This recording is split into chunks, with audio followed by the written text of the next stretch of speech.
people.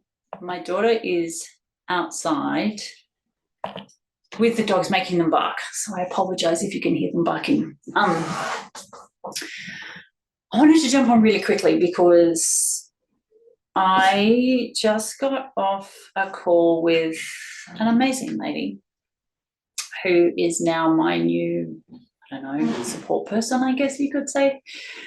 And through that conversation with her and through sharing with her about my value, and then also with the call that I did with Nick, if you have not watched that call that I did with Nick, please go and find it on my channel under my podcast. It was an amazing, amazing call. It really helped me understand that I am, it's hard to explain, because the call last week with Spencer helped me understand that I had the right to make a choice, that I could actually make a choice. And prior to that call with him, I didn't really understand that.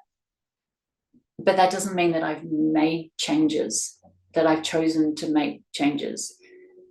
It just means that I know that I have the choice to make the changes, but I haven't made the changes. The call with Nick kind of took me one step further in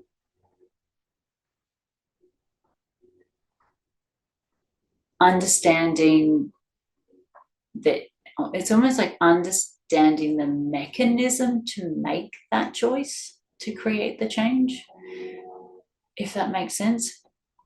It's one step further than what I really understood with Spencer. And it's weird because I've known for years. I'm not an unconscious person. I have known for 15 years I am making the choices that I'm making, and they are my choices to make.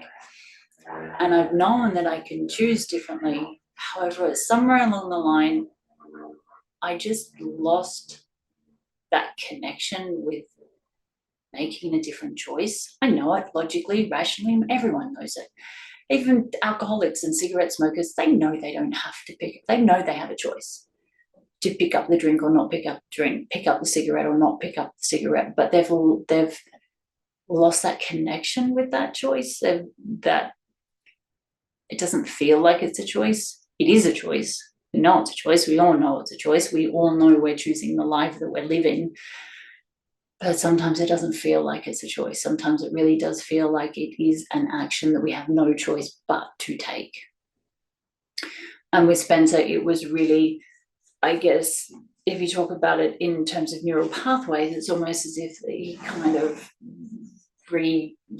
just reconnected just a little bit that neural pathway that said, you can make a choice. You can make a different choice. But that hasn't enabled me to make a different choice. The conversation with Nick today was one step further, was like the connection's just the connection is stronger of now I know how to make a different choice. Doesn't necessarily mean I will make a different choice. Doesn't necessarily mean I'm actually going to make a different choice. It now means that I have a deeper understanding of how to make that different choice.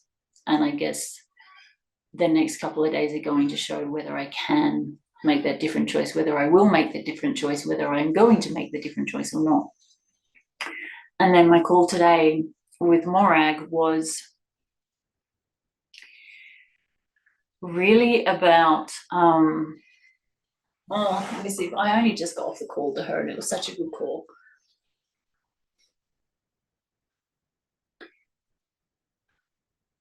So I talked to her about what Nick said about, instead of making myself a goal for a year, or even instead of making myself a goal for the day, what about the hour?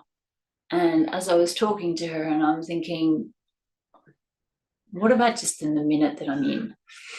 What if in the minute that I'm in, when I know that I am doing something I do not want to do, or I know I am doing something to distract myself, what if I stopped in that minute and went, do I want to be taking this action, or is there something else I want to do? Is there something else I would rather be doing other than watching something on YouTube? Or if I'm cleaning because I'm bored and I've got nothing else to do, and I figure, well, I'll just clean because I'm a doer. And I see myself doing that with that story of, well, you need to be doing something. You can't just sit and do nothing. Have a look at that part of me. And what if in that moment I looked and I went, do I want to be cleaning, or am I cleaning because it's a distraction? Am I cleaning because this is the habit, this is the pattern that has me doing this action? I'm not doing it because I want to do it. I'm doing it because I'm programmed to do it. So I really wanted to share that. And I'm trying to remember if there was anything. I mean, there was so much in the call, and I'm trying to remember what else came up in the call. We were talking about value and the fact that I have no value. And we were talking about food. And because I've shifted over to doing carnivore, and she said, what if we use your food as a way to get you to be taking actions that care about yourself? And I said, well, food is not a challenge for me now, because it's really easy for me just to put a chop on the stovetop. I don't have to do anything. I don't have to prepare any sauces. I don't have to cut any veggies. I don't have to make it taste good, because it's just a slab of meat with salt on it. How bad can it be? And there are no other options. It's just a piece of meat with salt on it. Or bacon and eggs. Who doesn't love bacon and eggs, unless you are vegetarian or vegan? And I'm so sorry if you are, and this offends you in some way. I apologize, but I eat meat now. But yeah, I said I don't have any issues with that. And then it was really interesting, because then she started to talk about self-care, and she said, yes, but when you really love yourself and you want to nourish your soul, that's when you start incorporating flavors and tastes and textures. And it kind of, as she was talking about her food experiences, and then I was listening to what she was sharing, I heard, what if the reason that I'm now carnivore is because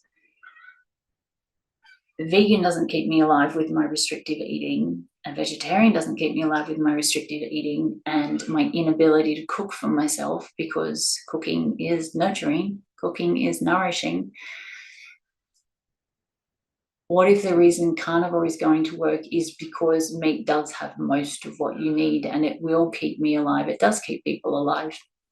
Whereas for me, on vegan, a tin of beans on its own with tomato sauce and noodles is not going to keep me alive for long. There's not enough in beans, noodles, and a tin of tomatoes. There's not enough nourishment. There's not enough of anything in that. Whereas carnivore, for me, as long as I keep it diverse, so I have different meats, different fish and beef and lamb. For me, as long as I keep it different each day, then I will get enough of what I need to keep going. And the added bonus that hopefully it will heal my gut, because GAPS is all about being carnivore for the first little while. Meat and broth, that's all you really do for the first little while on GAPS, because it helps reduce inflammation and it helps your gut. But it's interesting that there is still that I have no value, so I'm not eating warm, nourishing foods. I guess the most delicious thing I have that I don't want to get rid of completely are my smoothies, because they are nourishing, they are delicious, and I love them. And so I'm just going to change them and use goat's milk kefir instead of almond milk, or instead of water, because it's a little bit more fattening, a little bit more nourishing. Yeah, I kind of feel like I'm rambling now. So I think that's pretty much all I wanted to share from those calls this morning, and what I got today.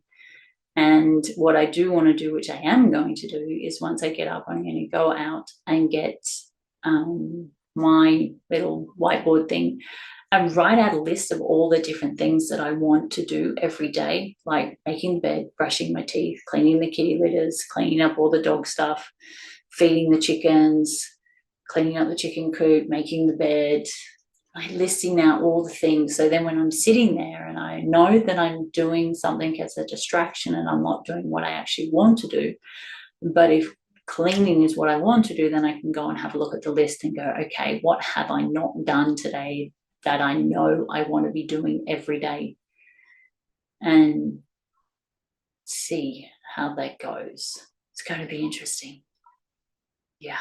Anyway, I'm going. Thank you for watching. Have a good week. Bye.